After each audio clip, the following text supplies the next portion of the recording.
What is going on, everybody? Welcome back to College Football Talk with Peter Burtnett, and welcome back to my final installment in the positional ranking series. The last 5 videos on this channel, been going over my top quarterbacks, top backfields in college football, top receiving rooms, top offensive lines, top defensive lines, and top linebacker units. In this final video, I'm going to be going over the top secondaries in college football and also kind of throwing in my top 5 specialists in college football just kind of at the tail end because that wasn't quite worth making a whole video about. But before I get into it in this video, if you're going to enjoy, please feel free to leave a like, consider subscribing to the channel, and turn on those post notifications so you're always up to date whenever I upload. But without further ado, let's get right into it, and we're going to start from number 5 up, and at number 5, I have Duke. They have at cornerback Chandler Rivers, who is an all-ACC cornerback last year. He had a string last year where he had 3 consecutive interceptions in games, and then they've also got a really good safety in Terry Moore. Coming in then at number 4 is Michigan, and they probably could be maybe a little bit higher, but I think the group that they have right now is probably befitting of still being one of the top 5 in college football. Jair Hill is a really top cornerback, and then obviously Rod Moore is coming back. He was kind of the hero for the Wolverines in 2013 in that win over Ohio State when the Buckeyes were driving, and it looked like they would potentially get the game-tying touchdown and the go-ahead extra point. Rod Moore, and obviously a big hit from the defensive line as well on Kyle McCord, but Rod Moore also made a huge play there for the Wolverines to kind of seal that win. Obviously, you look at it, they have a kind of penchant for being really good in the secondary. They've had some really good cornerbacks just even recently and over the history of their program. You think of Will Johnson recently, and obviously a guy like Charles Woodson are just a couple of the guys that come to mind. So this is a history-rich program, and they've got that again this year. Coming in at number 3 is Alabama. I think Damani Jackson is a really good cornerback, and he's also probably one of the top cornerbacks in the country. A couple other guys that they have, Keon Sabb, who was a former Michigan Wolverine himself, didn't really get a ton of playing time in Ann Arbor, but is a really good defensive back as well. And then kind of a guy who was emerging into the spotlight, especially in the spring, is Bray Hubbard, a safety for Alabama. He will have high expectations this year in leading the Alabama defense, which did really well, top 20, 19th overall in passing yards allowed per game, and they also had a +7 turnover margin, so they were able to create some turnovers. Hubbard had 3 of those last year, 3 interceptions last year.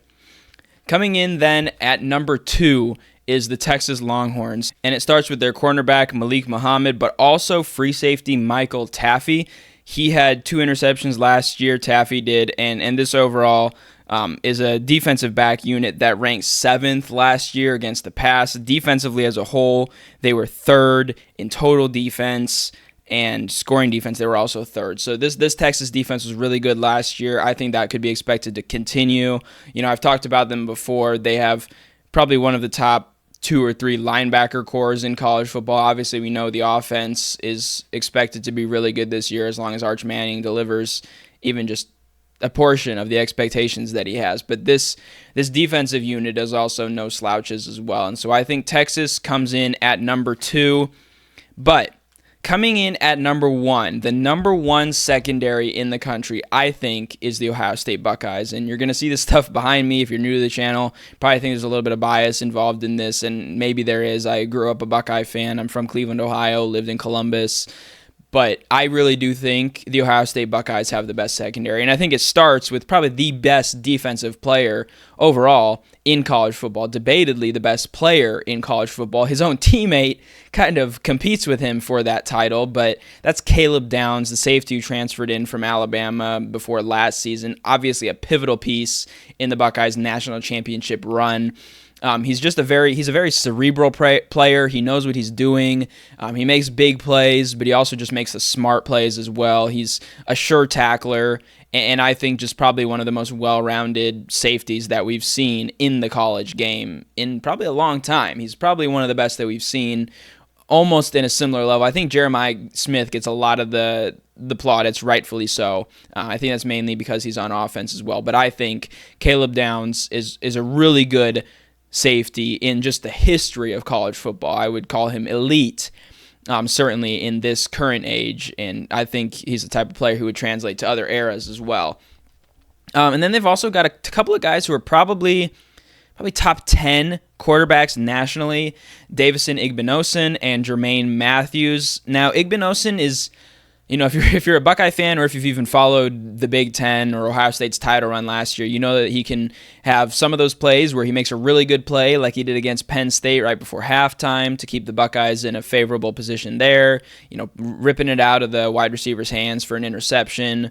But you also look at plays where maybe he makes a bad penalty or just misses a read and the ball gets to the receiver when, maybe he's going for the pick when he should go for the pass breakup. But it is easy for me to say that just watching, because I do think he is a really good cornerback, and I think another year of experience is going to do him well, not only just to benefit this Ohio State team and himself in this season, but also I think to benefit his own draft stock as well. I think if he can kind of narrow down, cut off some of those mistakes that he made last year, he could be a really good cornerback. And then I think Jermaine Matthews, because of the two guys that I've mentioned already, goes a little bit under the radar. He'll be stepping up into even more of a role this year, but I think he is also worthy of being kind of in that consideration. So this is kind of the top five. Again, Duke, Michigan, Alabama, Texas, and Ohio State. And then also just quickly going over the units that I think are the top five special teams in college football. And this is really hard to pinpoint because a team can be really good at kicking field goals, but they might not be really good at punting or kick returns. They might be a pretty big mix there. So this is kind of more almost top five like specialists, not necessarily units. We're starting things out with Baylor's Josh Cameron. He was the top punt returner in the nation last year or at least the Big 12, I know for sure, with a 20.7 yards per return average. So he is up there. Then coming in at number 4, I have Michigan State's punter, Ryan Eckley. He has a career average of just over 47 yards per punt. That could be really important in flipping the field. If Michigan State and Aiden Childs at quarterback can kind of get things rolling a little bit, they've got certainly a chance to win the field position battle, and that is, almost, not quite, it's almost as important as winning the turnover battle, because like a turnover can, to a slightly lesser extent, a good punt can really flip the field. So that could be big for them. Then coming in at number 3, I have Michigan's kicker, Dominic Zavada. He is, I think, probably the best place kicker, the best field goal kicker in the country. I think that, I'll pop up his numbers here because I don't know them off the top of my head, but I know he's very efficient, and not just efficient, but he's also really efficient from long range as well. A lot of 50-plus yard field goals, and he makes the Wolverines, always really, once they get past like the 45-yard line, in a position to score. So that is big for them as well, and that could prove pivotal in close games like we know they're going to have more than likely against Ohio State this year, or in other close games they might have.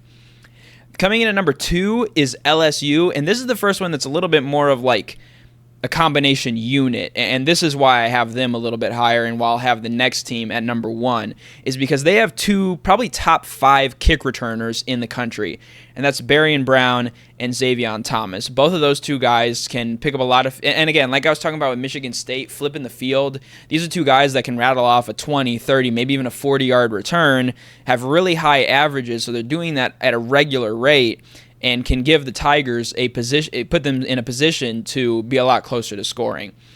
So that's big for LSU. It also will give Garrett Nussmeier and that really good offense, shorter fields to work with, which most of the time, unless you've played, college football 26, and you know that once you get in that red zone, it's a little bit tighter in there, but give them, favorable field position.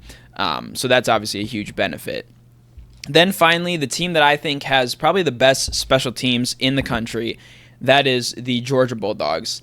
They've got kicker Peyton Woodring, who's a really good, reliable kicker, Brett Thorson, who has really good averages as a punter, and then a kick returner and all-purpose back, Zachariah Branch, a transfer from USC. Again, each of those guys is probably, at least in the SEC, like top 2 or 3 at those positions, and nationally probably top 10.